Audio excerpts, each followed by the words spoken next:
जैसे जैसे छठे चरण का चुनाव नजदीक आ रहा है, तैसे तैसे इटवा विधानसभा 305 राजनीतिक हलचल अपने चरम पर है। हर पार्टी अपनी अपनी खूबियां गिनाने में जुटी है तथा मतदाताओं को लुभाने में लगी है। मतदाताओं का विश्वास जीतने का हर संभव कोशिश की जा रही है। पार्टी एक दूसरे की आलोचना करने में भी कोई कमी नहीं छोड़ रही। आरोप प्रत्यारोप का दौर अपने सबाब पर है। आज हम इटवा विधानसभा 305 को राजनीतिक हलचल देखने निकले। इसी दौरान हमारी मुलाकात इटवा विधानसभा 305 के विधायक एवं बेसिक शिक्षा राज्य मंत्री डॉक्टर सतीश द्विवेदी से हुई।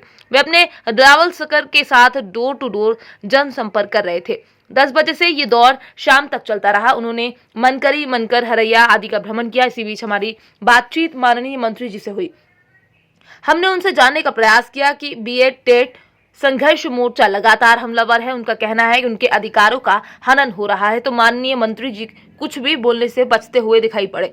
उन्होंने आचार संहिता का हवाला देते हुए पूर्ण विराम लगा दिया। केवल मंत्री जी अपने उपलब्धि को गिनाते रहे। उनका कहना था कि 1,20,000 अध्यापक की नियुक्ति किया गया है, कोई विद्यालय अध्यापक विहीन नहीं है।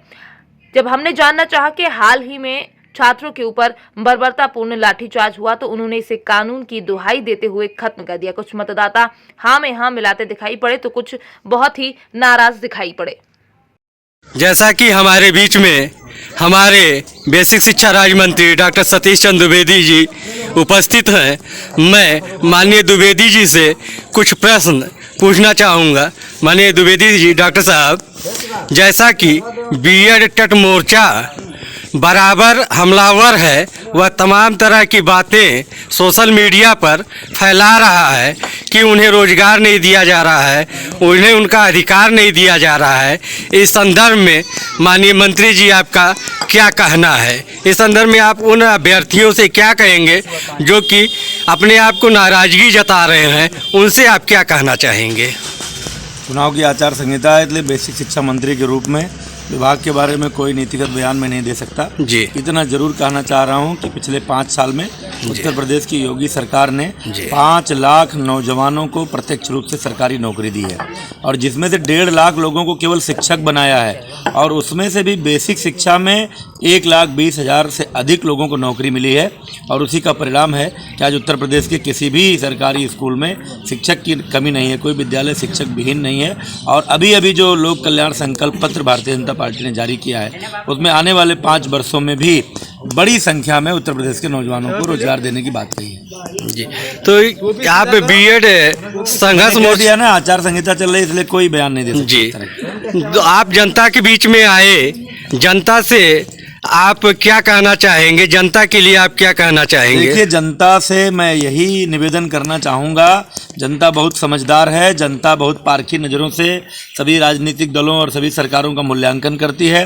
मैं जनता जनार्दन से यही अनुरोध करूँगा कि पिछले 7 साल में भारतीय जनता पार्टी की केंद्र की मोदी सरकार ने लोगों का जीवन स्तर ऊँचा उठाने के लिए बिजली, सड़क, गैस कनेक्शन, इन सब चीज़ों के किसानों की आमदनी दुगनी करने में, किसानों को सम्मान निधि देने में, और देश को मजबूत बनाने में, पाकिस्तान और चीन के मोर्चे पर काम करने में, कोरोना से निपटने में, उसके टीकाकरण में, गरीबों को अन्न का वितरण करने में निःशुल्क, ये सब जो काम किया। उसी तरह से 5 साल में जो प्रदेश की योगी सरकार ने बिजली व्यवस्था को दुरुस्त करने में, कानून व्यवस्था को दुरुस्त करने में, युवाओं को रोजगार देने में, गन्ना के भुगतान में, किसानों की जीवन की बेहतरी में, स्वयं सहायता समूह के माध्यम से महिलाओं के जीवन के उत्थान के लिए जो काम किया है, और उनके अपने विधायक डॉक्टर सतीश द्विवेदी ने जो काम किया है, चाहे इटवा बेलवा हरलापुर मार्ग के 22 किलोमीटर के 7 मीटर का चौड़ीकरण हो, चाहे जकैया कठेला मधुआपुर कला मार्ग का 7 मीटर का चौड़ीकरण हो, चाहे गौरडी में पुल का निर्माण हो, चाहे सोनौली में बंधे पर